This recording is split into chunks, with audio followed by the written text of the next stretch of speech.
2022, so let's check in. You can let us know in the comments or on your chat section, how's your New Year's resolutions going so far for 2022? Tim, how's it going for you? It's good, actually. I can tell you I'm really working through this series, taking it to heart, really focusing on slowing down. It's kind of nice not feeling so rushed. That's really good. Well, let us know how it's going for you. In fact, I was doing some research on New Year's resolutions already this year. The three most common ones actually make a lot of sense. They were, hey, we're going to exercise more to get more healthy. We're going to save more money, for unexpected, purchases. Or we're going to spend more time with our friends or family. And those are all really, really good resolutions. But we're also seeing again that 80% of those New Year's resolutions aren't making it past February. In fact, the app Strava, which if you're a runner or a bicyclist, you might actually be familiar with that app. They did this study and they found out that there's actually one specific day that most New Year's resolutions fail. That day, January 19th. In fact, they dubbed it Quitter's Day. And so if you made it past that, you're making it far further than most. Yeah, I agree. So those of us that have really kept on going and crossed those hurdles, let's keep going. Let's keep going. Let's do this. Yeah, let's keep doing it. And I think one of the main reasons why many of us are able to keep our New Year's resolutions is we're putting into practice what we've been talking about over the last few weeks here at the Ridge Community Church Online. So I want to welcome you, those of you who are joining us today. If you're new with us, what you need to know is that our vision as a church is to bring the hope of Jesus into every home. My name is Tyler, and this is Tim, and we are excited to be your hosts for today's service. Yeah, it's great to be with you today as we wrap up our series. A series that's been really special to my family and I, and it's called How to Love Your Life. Now, over the last few weeks, we've been unpacking what it means to truly work through this intense speed. And we've been questioning ourselves, is there anything that we can do about it? And I'm happy to say, yes, there is something we can do about it. And it's two words alone, and that's to just slow down. Now, our lead pastor, Mark, is going to finish up our series today. He's going to wrap it up, and he's going to share with us one of the most meaningful ways that you can slow down and love your life. It's going to be really good. In fact, we can't wait to hear from him. But we also want to hear from you. And so if you have any thoughts throughout today's service, leave them in the chat or leave them on a comment. If you're watching later on demand, we'd love to respond to those. And then there's one big way that we can actually answer any questions you have. We can pray for you. We can help you take your next step on your faith journey. And that is if you would fill out what we call a Let's Connect form. The easiest way to complete that Let's Connect form is to actually just text the word connect to the phone number that you're going to see below us, or you can scan the QR code on your screen, and that form's going to jump up right in front of you, and you can just take a moment and fill that out. Hey, while you're filling that out, we're actually going to head over to our Greenfield Auditorium, and we're going to continue to connect with God by singing to Him together with our band, and then we're going to hear from our lead pastor, Mark. Hey, thanks for joining us today. In Christ alone, my hope is found. He is my light, my strength, my song, this cornerstone, this solid ground, firm for the fiercest drought and storm.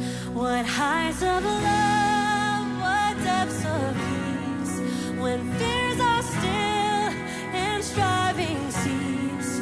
My comforter, my all in all, here in the love of Christ I stand. Oh yes, in Christ alone, who took on flesh, fullness of God in helpless babe, this gift of love and righteousness, scorned by the ones He came to save, till on that cross where Jesus died, the wrath of God was satisfied. For every sin on Him was laid. Here in the depth of Christ I live.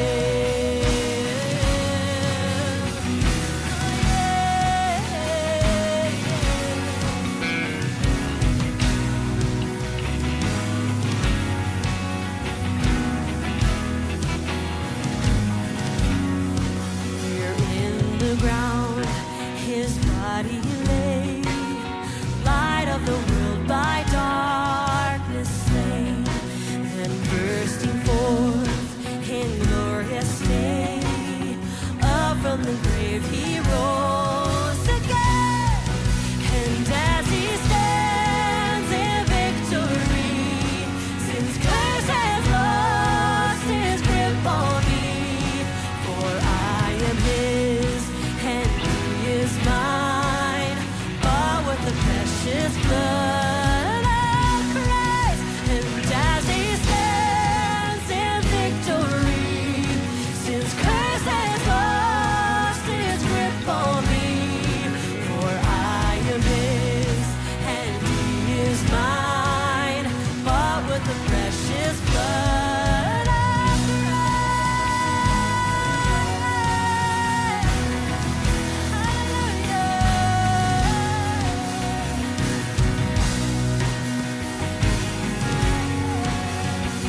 no fear in death. This is the power of Christ in me. From life's first cry till final death, Jesus commands my destiny. Yes, no power of hell, no scheme of man can ever pluck me from his hand till he returns or calls me home. Here in the power of Christ. Come on, sing it out. No power of hell, no scheme of man can ever pluck me from his hand till he returns or calls me home. Here in the power of Christ I'll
Well, it was a little over a century ago where some missionaries left our country and actually landed on the continent of Africa to go deep into the jungles of the Congo, hoping to tell people about Jesus who had never heard about Jesus. And so this group of missionaries are excited about their mission, but they can need help from some of the locals because, this was new for them as well. And so they hired some guides and some porters to help them not only just kind of navigate where to go, but also to help them with all the supplies that they had to carry. And so they're excited about this. In the first few days with the locals, it was going great and things were going great. But after a few days, things changed. And the missionaries became very frustrated with the locals who they paid to help them, and because they weren't going fast enough. And so they just kept pushing them. Hey, we got to go faster. We got to go faster. Come on, we got to move. We got to move if we're gonna do this. But the more they pushed, the more the locals pushed back, until it got to the point where one day the guides and the porters woke up and they just refused to move altogether. And the missionaries just kept pushing them and said, come on, we got to go. But they wouldn't move. And finally, through a translator, the missionaries asked, why won't you move? And here's what they said. We're moving too fast. We need to stop so our souls can catch up with our bodies. Now, I don't know about you, I just love that line. We need to let our souls catch up with our bodies. And I think the reason why I love that is I think for most of us, we can relate to that in some way. I know personally I can. There's times where you go through life and it just feels like life is just moving so fast and you're just kind of going and you're doing and accomplishing and getting things done. And I love to do that, honestly. I love to accomplish and I love to do, but there are just times where just inside I feel so hollow and empty, where I just feel like, I've left my soul behind somewhere and I'm just hoping it just kind of catches up with my body. And I think for many of us, we can relate to that very thing just based on the feedback and the response we've gotten as we've gone through this series. So over the course of our How to Love Your Life series, we are actually looking at the life of Jesus because he lived a certain way. And we were created to actually live the way that Jesus lived his life. And the way that Jesus lived his life, and we've been saying this throughout the series, is that the way of Jesus was slow and productive. It was slow. Even though Jesus had more demands on him than anyone else did, he was never in a hurry. Yet, he accomplished more than any person in human history, all at the same time. And every time I say Jesus was slow and productive, I don't know about you, but there's just something in me that just has a really hard time with that. And I would bet that some of you have a hard time with that as well. And I think where that comes from is because culture has constantly pounded into us that fast is good and slow is bad. It's like, life is the faster you go, the more you get accomplished. The faster you go, the more that you can achieve, the more you can experience. And we think about slow is missing out. Slow is falling behind. But as we've been saying throughout this series, is that love and hurry are incompatible with each other. Some of us, we are living our life at such a fast pace, and we don't even realize this, but we are actually withholding love from those that matter most to us because we don't have the time that love requires. And so as we go throughout this series, we are looking at the practices that we see in Jesus' life that allowed him to live slow and yet be productive all at the same time. And these are not only practices that we can do, these are actually practices we were created to do because Jesus modeled them for us.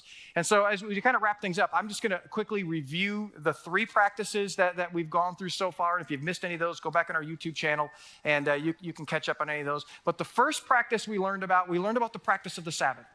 And the practice of the Sabbath is every 7th day, we are to take a Sabbath day, literally a stopping day, and rest from all work. And then the second practice we learned about the practice of simplification or simplify. This is willingly choose to have less so that we can spend more time on the things and the people that matter most. And then last week, we looked at just this principle of slowing down, and we actually looked at the spiritual discipline of slowing down. And it's this idea of we intentionally put ourselves in environments where we have to wait and be patient. And I really appreciate all the pictures I've got I've got pictures of people's speedometers and how fast they were going. They're supposed to be going slow. But hey, look at this, I'm speeding. I had people taking pictures of them standing in line going, I'm never going to do this again and all that stuff. So I really appreciate you just jumping on board with this principle. But today what we're going to do is we wrap things up. We're going to look at the 4th principle and the most important of all of them. And that's just not my opinion. Research shows that this practice right here is the number 1 catalyst for spiritual growth. Now, the way that we're going to dig into this one is that we are going to look at arguably the busiest day in Jesus' life. And what's interesting about it is it's actually the first day of his public ministry. And so here is Mark, who was probably an assistant to Peter. He records how this day went. So here's the busiest day of Jesus' life. Mark records it this way. They went to Capernaum, and when the Sabbath came, there's the Sabbath idea, Jesus went into the synagogue and began to teach. The people were amazed at his teaching because he taught them as one who had authority, not as the teachers of the law. And so Jesus begins his day in the morning teaching. Now, I don't know how many of you teach on a regular basis, but I know about me is when I get done teaching, the clock is ticking. And it's usually about 3 hours after I get done teaching. It's like the adrenaline wears off and I just crash. And I know for some of you who are teachers, you do it all day.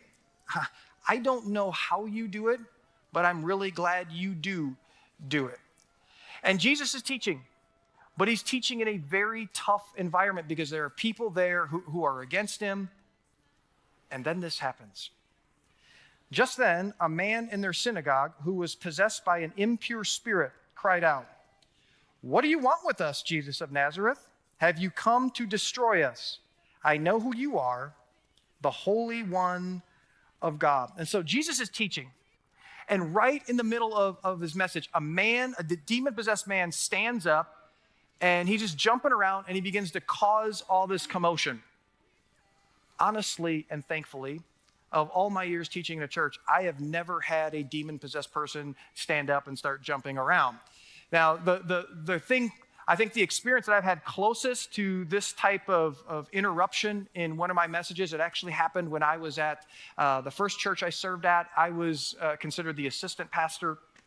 And I was giving the message, and it was probably the third or fourth message I ever gave. And so, I mean, I'm a rookie. I mean, I'm green as can be. And the stage that I was standing on was much higher than this stage. It was just really elevated. And so when you looked over the auditorium, I mean, you were kind of looking down, so you could see everything and everyone. And there was this crowd of probably about 800 people there. And I'm giving this message, and as I'm giving this message, this guy ends up falling out of his seat, and he falls into the aisle, and he just rolls, and then all of a sudden he just stops, and he is just motionless. And the crowd, they see this, and so everyone just goes, shh. And so everybody's just looking at this guy, you know, and people from the medical team came, and they start to, you know, work on this guy. Well, as I said, I'm a rookie. And so I'm like, well, what do I do? You know, so I'm looking for the lead pastor, and I see the lead pastor, and he just goes, I'm like, I don't know what that means. He just, you know, and so I'm just, okay, I'm just going to keep going, you know. And so I keep going. Well, no one is looking and listening to me. I'm not even listening to me, you know, because everybody's focused on that. Now, thankfully, everything turned out to be okay with the guy, but that was the closest I've ever gotten to any sort of commotion or interruption during one of my messages. Well, Jesus, he gets a demon-possessed man, and he ends up casting out the demon, and then he just continues teaching, and people, they just loved it when he taught, because when he taught about God, he just brought such life to them. And so they just want him to keep going. And as he keeps going, I mean, they're texting their friends. He's like, you need to come and see this guy. This guy is incredible. I mean, he's trending all over social media. I mean, his reputation just spread across the region. Once again, something else I've never experienced when it comes to teaching as well. Well, Jesus is finally done.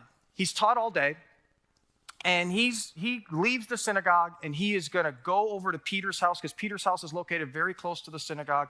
And he's just hoping to go to Peter's house, have some dinner, recharge, have some me time, and just kind of settle in for the night. Well, he gets home, gets to Peter's house, and Peter's mother-in-law is sick. And so they're like, well, Jesus, listen, you can't have dinner now. You got to heal my mother-in-law. So obviously Peter loved his mother-in-law. Now, if you're a parent, I bet you hear that story and you go, oh man, I've been there. It's like you come home from this long day and you go in the house and you just want to kick the shoes off, have dinner, watch Netflix, but you just get home and then one of your kids comes running up to you and goes, I'm sick. And what do you have to do? You have to put your needs aside and you have to take care of your sick kid, because that's what good parents do. Well, Jesus does the same thing. And so instead of taking care of his own needs, he heals Peter's mother-in-law. Well, now you think, okay, it's all done. Jesus finally gets a break. Not exactly. Here's what happened. It said, that evening after sunset, the people brought to Jesus all the sick and demon-possessed. The whole town gathered at the door, and Jesus healed many other who had various diseases. He also drove out many demons, but he would not let the demons speak because they knew who he was. Now, I want you to picture this for a minute. I want you to picture that you get home from one of the craziest, busiest days that you've ever had. And you just want to go in and you just want to have dinner. And like I said, just kind of check out for the night and just decompress. And so you're having dinner. And as you're nearing the end of dinner and you're just starting to settle in, a knock at the door happens. And so you open up the door, and it's not just one of the neighbors. It's not just the entire neighborhood. It is the entire town that's at your door.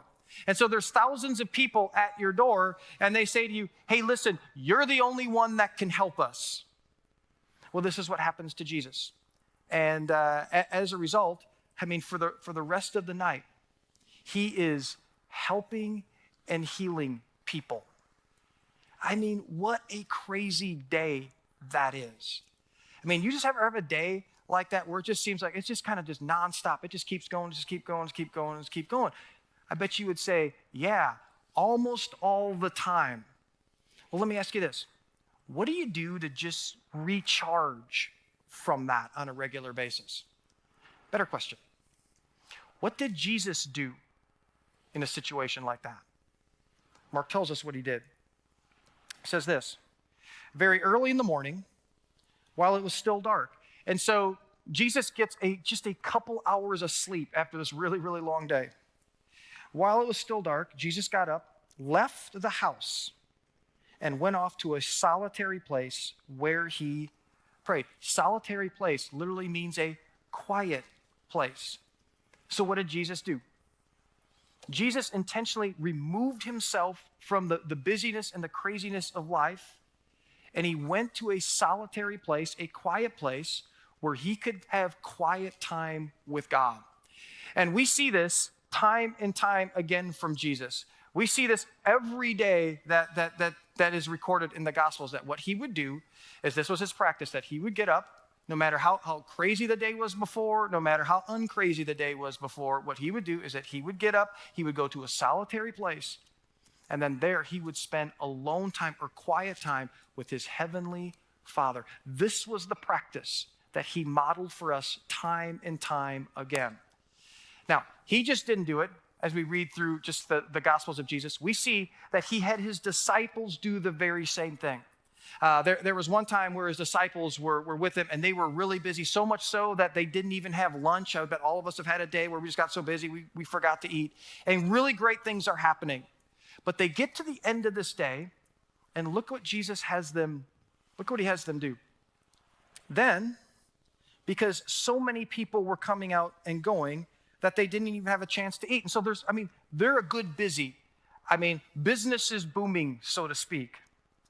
He said to them, come with me by yourselves to a what? Quiet place, and get some rest. So they went away by themselves in a boat to a solitary place. You see, this was such an important practice of Jesus that when you read the book of Luke, you'll see 9 different times that Jesus did this very thing. Now, when you see one of the writers of scriptures focus on something 9 times, you know that this was important. And this was important, that Jesus was modeling this for us, that we need to be able to step away from the craziness and busyness of life and to go to a quiet place to have quiet time with God. Now, there's actually a biblical word for this. And the word is something you've heard before. It's called solitude, the practice of solitude. Now, let me tell you what solitude is, because this often gets misunderstood. Solitude isn't isolation. Isolation is lonely. When you think of solitude in that way, it's like, we do whatever we can do and not spend time with God. Isolation is when, we're tired, and as a result, we just kind of remove ourselves from everything, and it's not a healthy way of removing ourselves or escaping from just the busyness and crazy of life. That's not what solitude is. Solitude is very relational. Solitude is when we're very intentional about spending time with God. And it's during those times where we actually begin to open our lives to Him. Why do we need solitude? Well, the reason we need solitude is really simple and important all at the same time. And it's this: we can't pour from an empty cup. There's so much advice out there about how to take care of our bodies. You hear about cleanses, and you have this diet and that diet, and you got all these exercise routines. There's all sorts of stuff that's out there when it comes to taking care of our bodies, but there is very little out there when it comes to taking care of our soul. Jesus said this, and we talked a little bit about this in week 1. Jesus said most important things: love God and love people. But do you know what truly loving people requires? Energy. You see, we can't love others, truly love others deeply, when our cup is empty. You see, caring for our soul is what solitude allows us to do. Solitude is when we set time away specifically so we can nourish our soul, so our cups can be filled. But the reality is, the only one that can fill our soul is God. I love what author Henry Nouwen says. He says this. He says, without solitude, it's virtually impossible to live a spiritual life. And you know what? That is so true. Because our relationship with God is very similar to any other relationship that we have. It takes time for that relationship to develop. If I didn't spend any time with my wife, Donna, what would happen to our relationship? Over time, it would just begin to wither and die. And the same thing is true with God. And the same thing is true with our soul. So here's what I want to do with the few minutes I have left. I want to get very practical with you about ways you can daily practice solitude in your life. Or as some people will call it, daily quiet time. You know, you might be new to faith or just thinking about faith, and you're like, "Oh, I don't know about that. It seems a little too much. It might seem a little intimidating to you." Others of you, maybe you've tried this before, and it's like it worked for a while, but then I was like, "Yeah, it just didn't work for me," and so you walked away. The main reason why people struggle with this, at least that I've seen from my experience, is they don't have a system in place that works for them. Author James Clear, who wrote the book Atomic Habits, if you've never read that book, you should read that book. It's so good. Clear says this: we don't rise to the level of our goals. We fall to the level of our systems. And so it's not enough to just have a goal. It's not enough to say, okay, I'm going to try to practice daily solitude. As much as you want to do it, it's not enough. We have to have a system. And so what I'm going to do is I'm going to share with you my system for practicing solitude. And it's a simple system. It's a system that no matter where you are in your faith journey, I'm telling you, you can do it. If you're farther along, you can do it. If you're just beginning, you can do this. Now, if you already have a system of practicing solitude, I hope as I go through this, maybe you'll learn some things that you can add to your system. But I was thinking about this as I was preparing this message. It was just a little over 20 years ago that I actually learned about solitude, and I learned a system for solitude, and it was an environment very similar to this. And I was sitting in the audience, and I was like, okay, and I just started to take notes, and I went home and I started to put that into practice. I'll tell you this, and I'm not even exaggerating, okay? That was, and still is to this day, the most important habit in my entire life. Everything of significance, just in my life, in my faith journey, in steps that I've taken, in steps I haven't taken, they have all come out of, or at least were birthed in the daily practice of solitude. I'm a different person because of this habit. And so my hope is, and prayer is that as you either watch this or as you sit and listen to this, that God would move your hearts and the same thing would happen to you that it did to me. So here's my simple system for it. It's 4 things. Here what it is: time, place, plan, and pray. Time, place, plan, and pray. Okay, let me go through these with you. Here's the first thing in the system: time. That we all need to have a set time that is just time that we've carved out, and we said, okay, this is the time where I'm gonna practice solitude. This is God and me time. You see, if we just get up every day and we just are kind of left wondering, or we left it open, most likely we're not gonna do it. We see from just what I read about Jesus that his time was very early in the morning. Mine usually falls between 4:30 and 5, because for me, I just want to do it before all the distractions of the day happen. But you don't have to set the time early in the morning. Maybe for you, it's a different time. The important thing is that your time it's a time that you pick, and it's a consistent time. You know, if you're new to this, listen, you don't need to carve out a lot of time. You just need to carve out about 10 or 15 minutes, and you know what? Anybody can do that. So you have your time.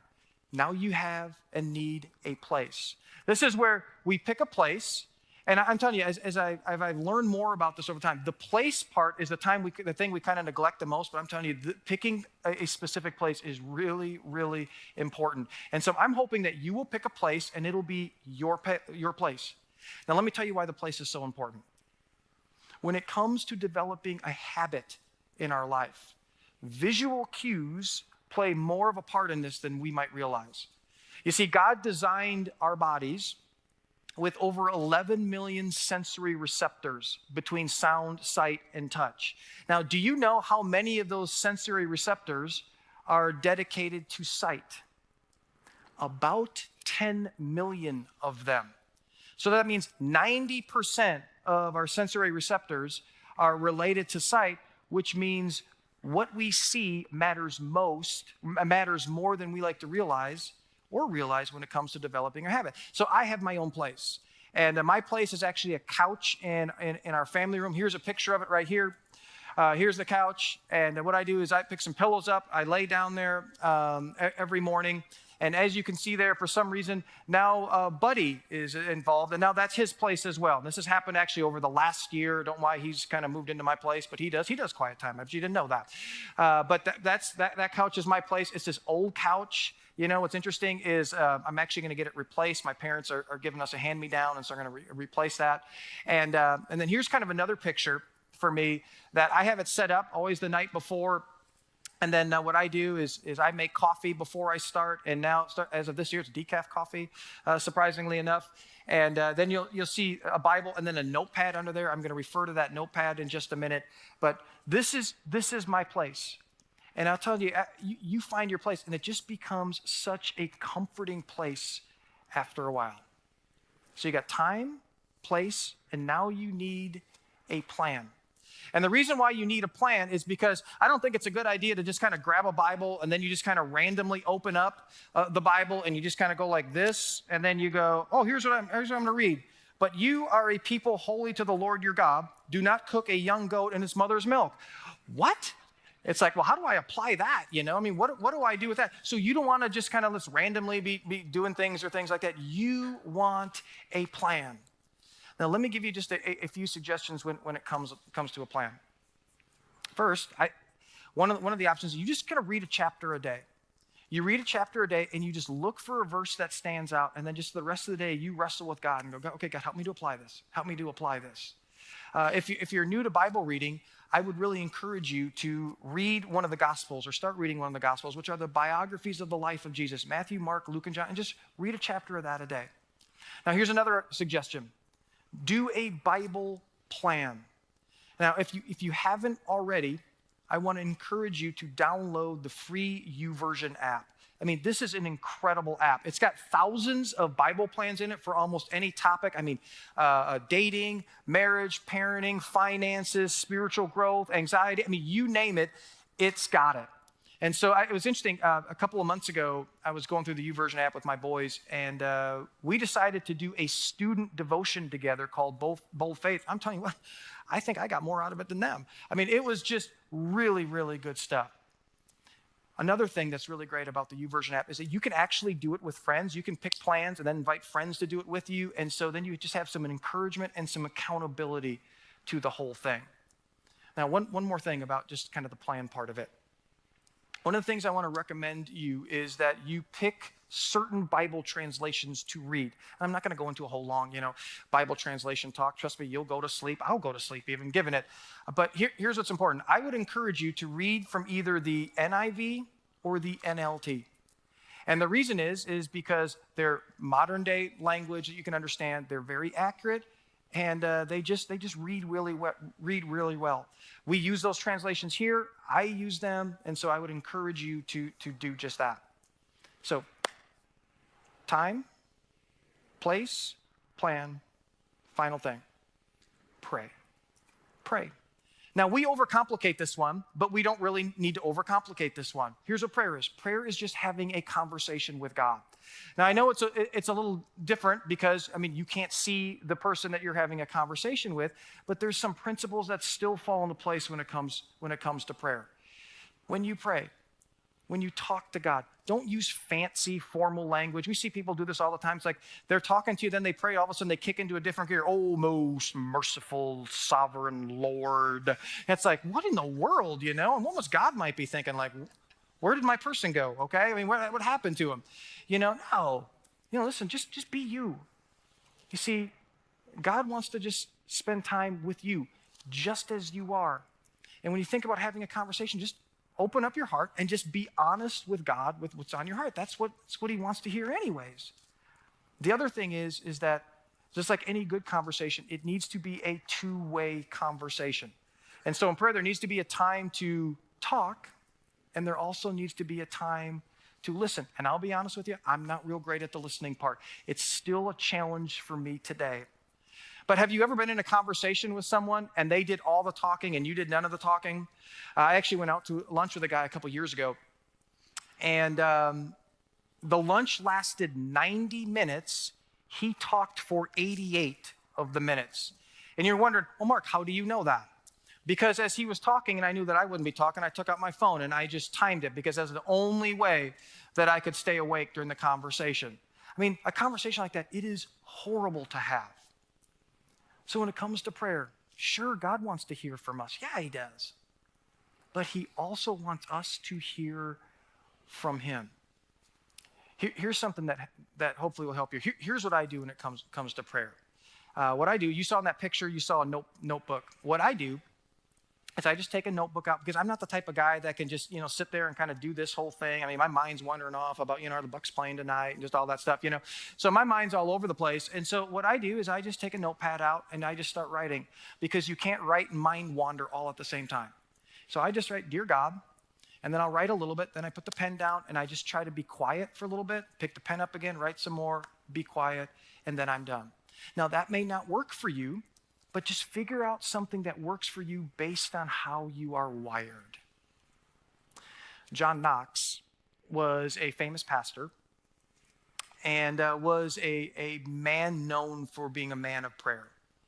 Well, one day he was summoned by Mary, the Queen of the Scots, who Mary actually had a reputation of having a murderous temper. Now, when you think about a reputation of a murderous temper, that's not a good thing, okay? Her reputation was given that way because she was known for executing people on the spot who, when she would meet with them, would say something that she didn't like, or they would tell her what she didn't want to hear, and so she would just take their life. And so he was summoned to meet with her for 10 minutes. And people around John were like, John, I don't know if you should do it. Listen, I don't know if this is a good idea. I mean, your life is at stake. Here's what John said to them. Why do I have to worry about spending 10 minutes with the queen when today I've already spent an hour with my king? You see, that's what we need if we are really going to not only stand strong in our lives, but also thrive with our lives. And we really need those things. We need to stand strong and we need to thrive, not just for our lives, but that has a ripple effect into our families, into our workplaces, into our neighborhood, and yes, even into our communities. You see, we need to carve out daily time to meet with the King of the universe because he loves you and he really does want to meet with you. So here's what I want to challenge you to do. And the challenge really should be obvious. I want you to put into your own system a system of solitude. And I want you to pick a place, or I want you to pick a time, I want you to pick a place, I want you to pick a plan, and I want you to begin praying. And listen, if you're in a group, invite some people to do it with you. If you have some other faith-building friends that maybe just say, hey, I'm going to do this. Would you do this with me? Just invite some encouragement and accountability into your life. Now, we've created a resource page. And it's called, it's theridgecc.com/how to love your life. And what's really cool is we've actually created some videos. If you're new to the Bible, never read the Bible, we've got these videos kind of give you overviews of the Bible, and ways you can read the Bible and how to read the Bible, some different reading plans that are there that will really help you out. And so I just hope that you get on that resource page and you'll just take some things from there. But I'm telling you, if there is one practice I want you to take from this series, this is the practice right here. I want to wrap up our series by having us do an exercise together. And what this exercise is going to be, and this is actually an exercise where it's one of those things where we try to put ourselves in a position for God to speak into our lives. Most of us, we don't carve out time to really hear from God.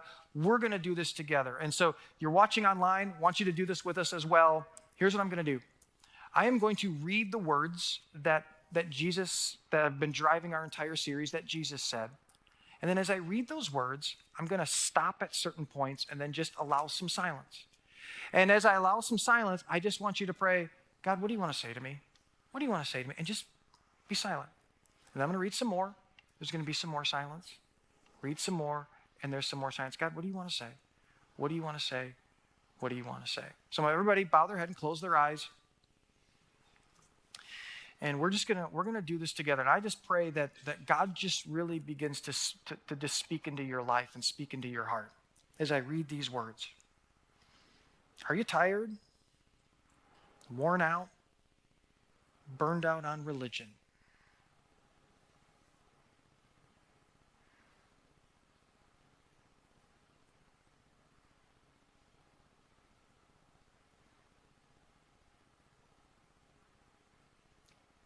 Come to me. Get away with me, and you'll recover your life.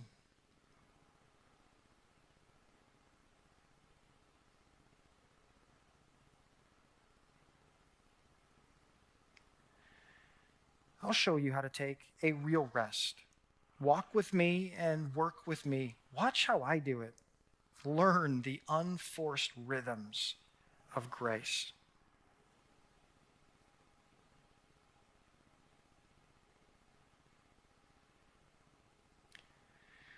I won't lay anything heavy or ill-fitting on you. Keep company with me, and you'll learn to live freely and lightly. Don't we just need more times like that where we just shut off all the noise and we shut off all the distractions and we just take the time to be quiet and open our lives to allowing God to speak into our lives? I hope as we've gone through this series that you will not just return to life as usual. And it's just adding more and going faster and adding more and going faster, adding more. I hope you'll reject that. And instead, what are you going to do? You're going to practice the Sabbath. You're going to simplify some things in your life. You're going to slow down.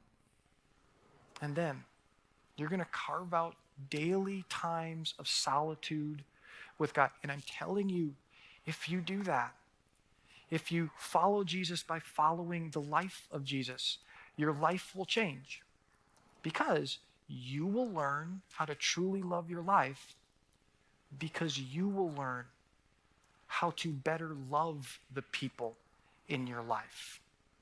Let me pray for us.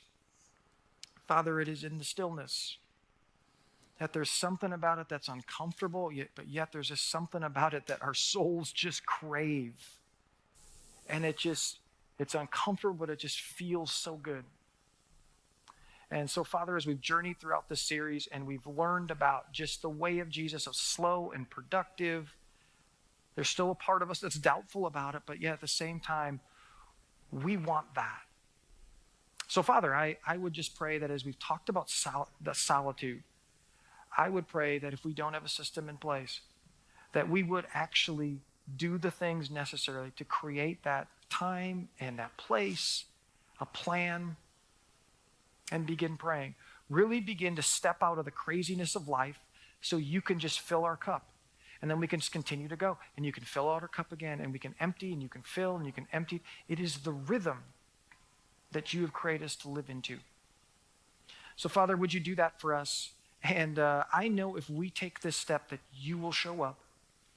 And when you show up, we grow, we change. And that's what it's all about, God. So thank you for allowing us to do this. I pray for the courage to take the steps necessary to just buck culture's fast.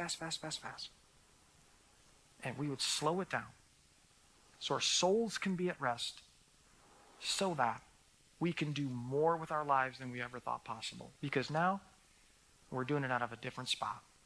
I pray this in Jesus' name. Amen. Hey, we're going to just remain in this moment and just allow God to leave an impression on our hearts, just of this value of making space and having solitude with Him. So we're actually going to play a song that's going to have a bit of instrumental music in between singing, just to give you a chance to meet with God in prayer. Maybe you already have that YouVersion app and you want to pull that up and read from the Word. Or maybe you're joining us online and you just want to grab your journal or your Bible or whatever you might use to have that time of solitude. Whatever it may be, we're just going to take this time and play a little bit of music and just give us a chance to practice solitude and meeting with God in a quiet space now.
It's not too late. It's not too late for you.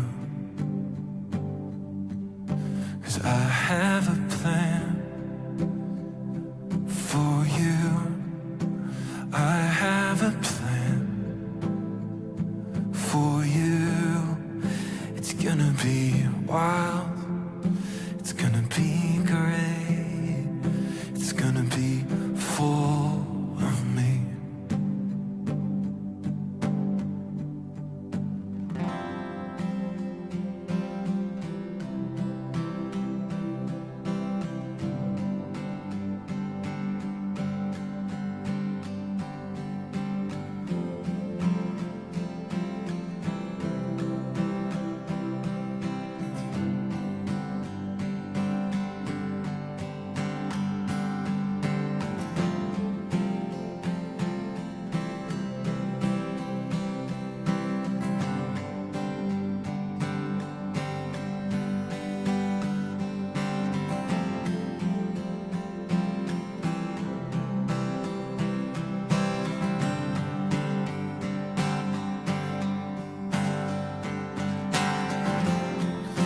Open up your heart and let me in.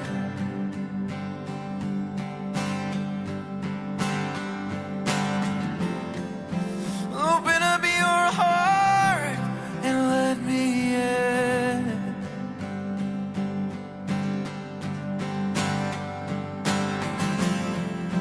Open up your heart and let me in.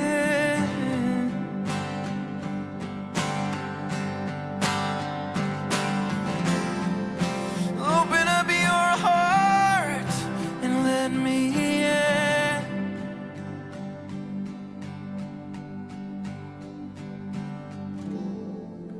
Open up your heart and let me in.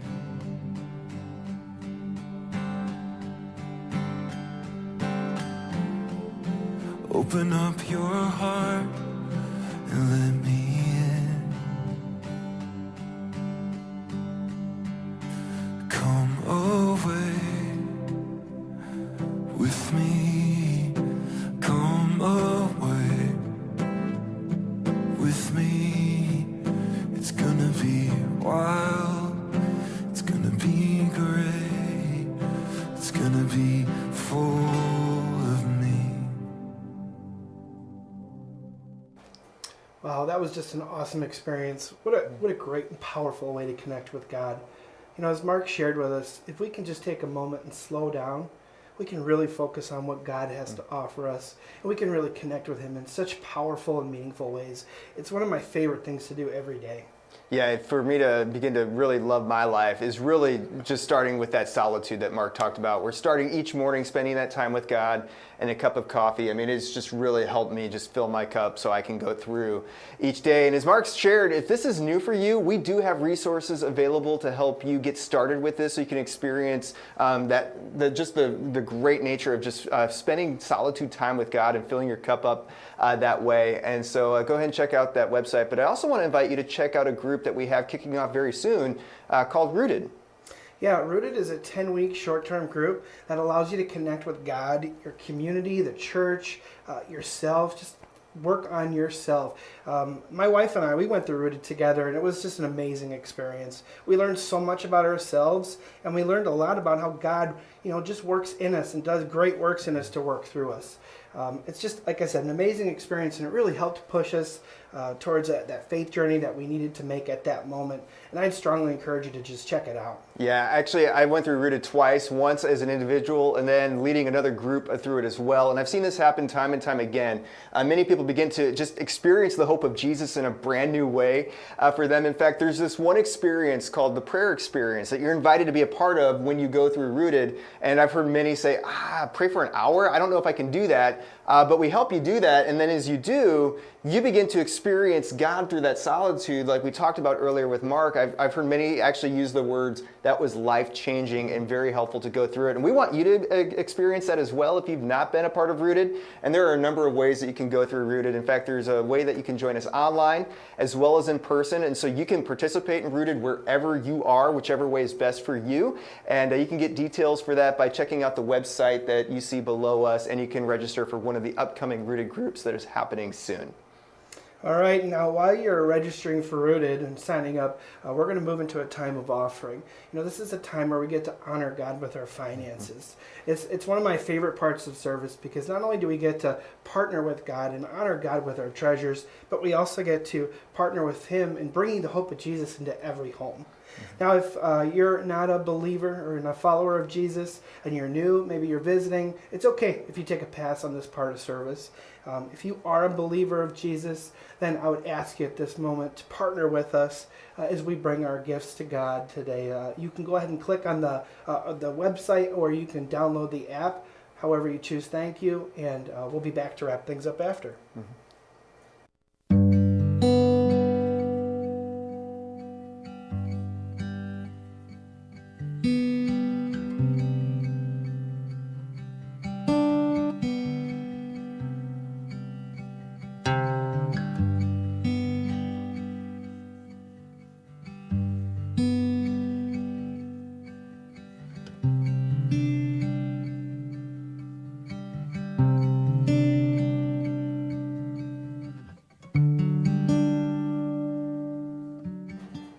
Well, thanks for doing that. And hey, we want to hear from you. What was your biggest takeaway from our series, How to Love Your Life? You can let us know by just sharing that in the chat or dropping it in the comments if you are joining us later on demand. We'd love to hear that. And then if this has been encouraging to you at all, we want to encourage you to actually take today's service and share it with a friend.